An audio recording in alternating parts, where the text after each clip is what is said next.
बच्चों आइए आगे बढ़ते हैं वर्ण विचार के दूसरे चरण की ओर।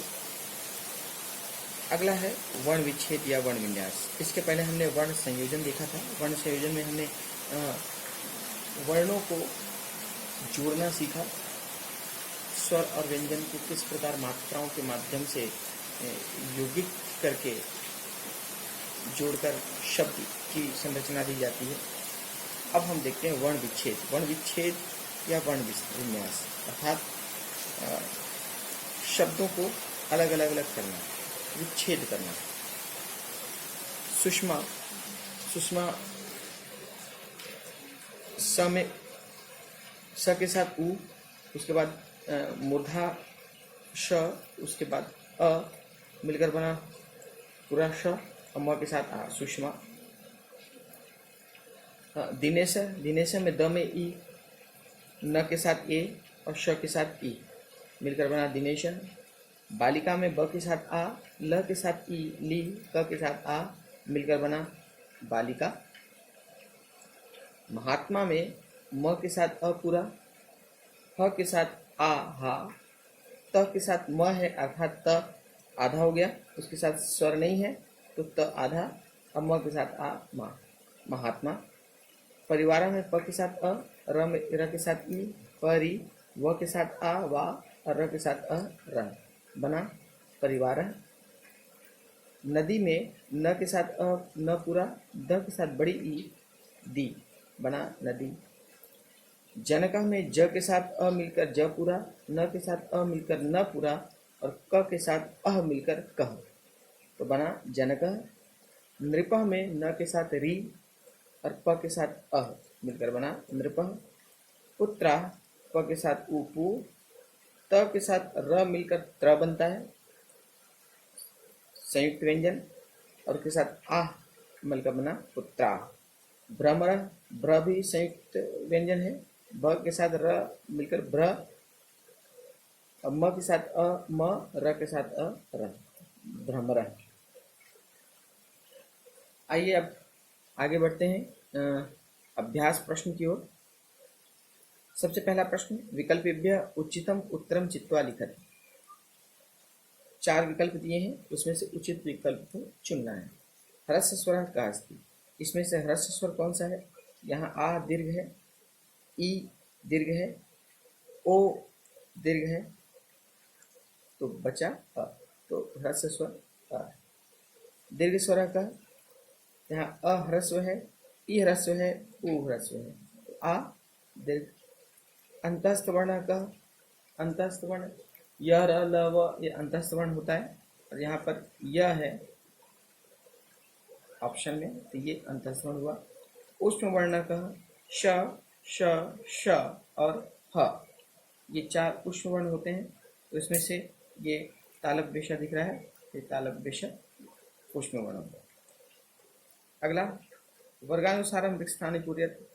ये जैसे आप सबको मालूम है कि स्पर्श व्यंजन के 5 वर्ग होते हैं, जिसमें से प्रथम वर्ण जो है वो उसका उसके नाम से उस वर्ग का नाम होता है। जैसे क के अंतर्गत क ख ग घ घ क वर्ग, च के अंतर्गत च छ ज झ य च वर्ग, उसी प्रकार ट वर्ग प वर्ग और ट वर्ग त वर्ग और प वर्ग होते हैं।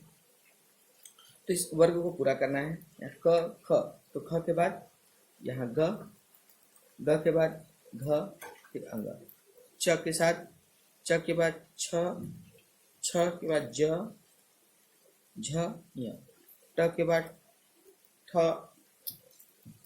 ट के बाद ठ, ड, ढ और ण। ध्यान रखिए कि सबके साथ हलंत लगाना है, हलंत नहीं लगाएंगे तो उसके साथ अ जुड़ जाएगा। त, त के साथ तक, त वर्ग में त, थ, द, ध और न। प वर्ग में प, प, फ, ब, भ और म। इस प्रकार ये स्पर्श व्यंजन के 5 वर्ग पूरा हुए। अब बढ़ते हैं अगले प्रश्न की ओर। अधोलिखितेभ्य स्वरेभ्य ह्रस्व स्वरान् चित्वा लिखत। इसमें से ह्रस्व स्वरों को छांट कर लिखना है। अब देखिए इसमें ह्रस्व स्वर कौन कौन से?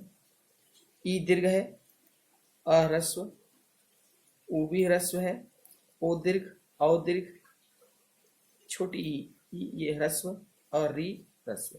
इस प्रकार अ, उ, ई और री ह्रस्व स्वर हो गए। अधोलिखित वर्णेभ्यः स्वरान् व्यञ्जनानि च पृथक पृथक संवेदितः। इसमें से स्वर और व्यंजन को अलग अलग करके लिखना है। तो मैं जो स्वर व्यंजन होंगे, जो स्वर वर्ण होंगे, उनको मैं रेखांकित कर देता हूँ और आप शेष जो बचे हैं वो व्यंजन में हो जाएंगे। क व्यंजन है, ए स्वर, च व्यंजन, ट व्यंजन, ए स्वर, अ स्वर, प व्यंजन, म व्यंजन, घ व्यंजन, ओ स्वर, ली स्वर, छ व्यंजन, आ स्वर और न व्यंजन।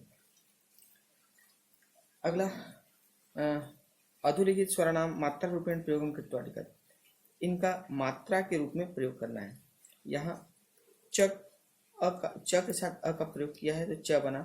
उसी प्रकार हम भी इन सब के साथ च का प्रयोग करके देखेंगे तो क्या होता है। उ का प्रयोग यदि च के साथ होगा तो क्या बनेगा, च छोटी उ चू। च के साथ ए बनेगा तो मिलेगा तो चे। च के साथ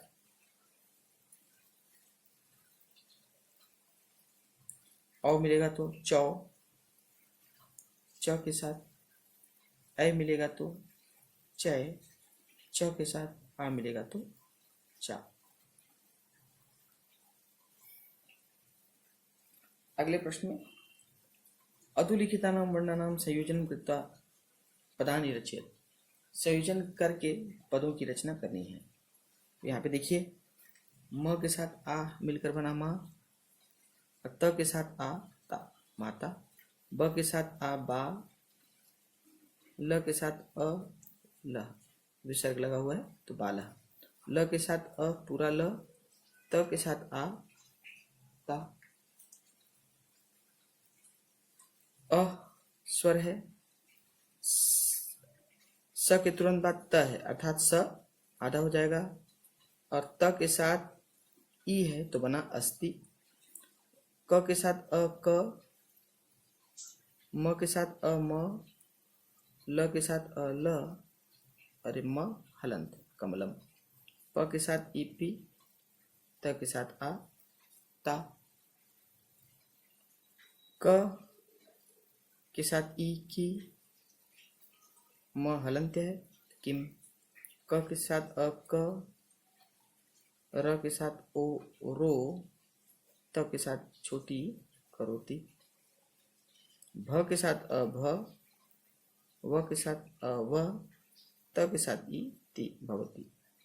क के साथ अ क, प के साथ ओ पो, और त के साथ अ त तो बना कपोता।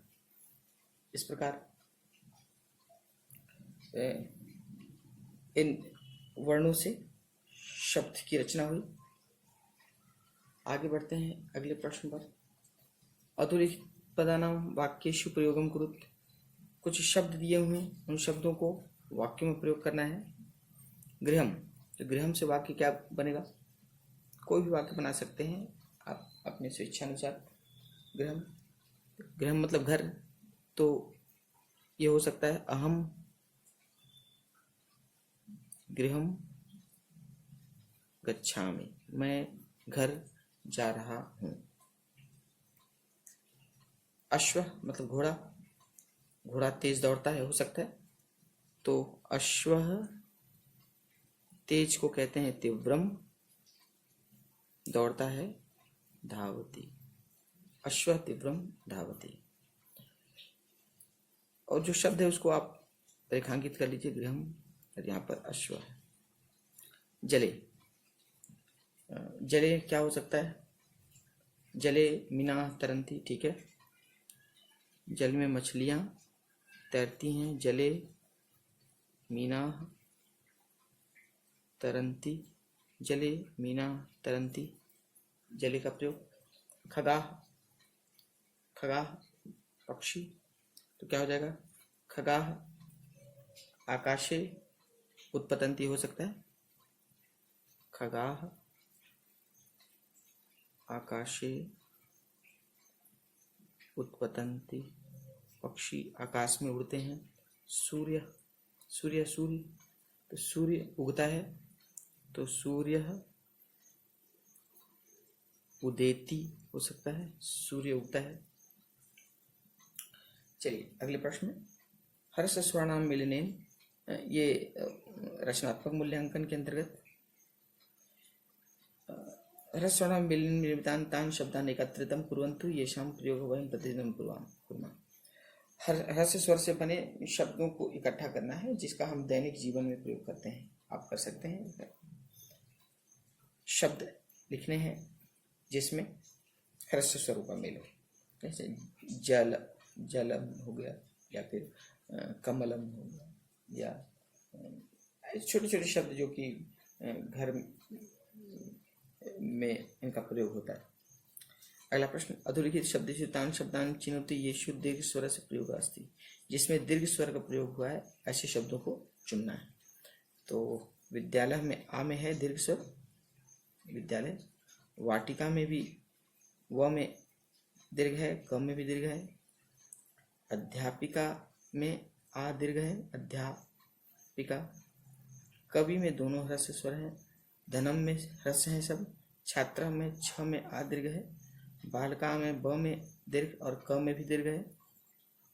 पुष्पम में सब में ह्रस्व का प्रयोग है, छोटी लगी हुई है, प में भी अ लगा हुआ है। नर में भी ह्रस्व का प्रयोग है, जन में भी ह्रस्व का प्रयोग है। ईश्वरा में बड़ी ई है। कमलम में सारे ह्रस्व स्वर हैं। पवन में ह्रस्व स्वर का प्रयोग है। जनक में ह्रस्व स्वर है। नदी के द में बड़ी की मात्रा लगी है, दीर्घ का प्रयोग।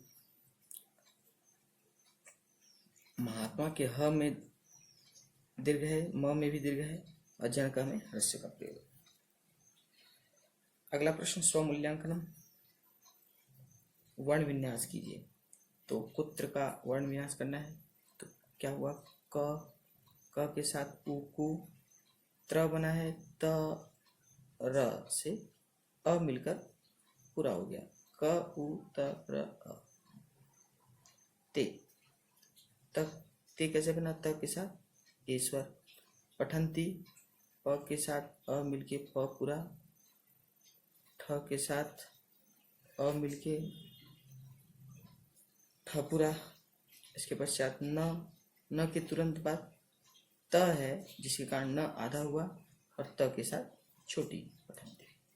अधुना, अधुना में अ, ध के साथ छोटी उ की मात्रा है, छोटी उ, और न के साथ आ। अधुना। प्रत्येकम, प के साथ र मिलके प्र, संयुक्त व्यंजन है, प्र, प, र, अ, प्र।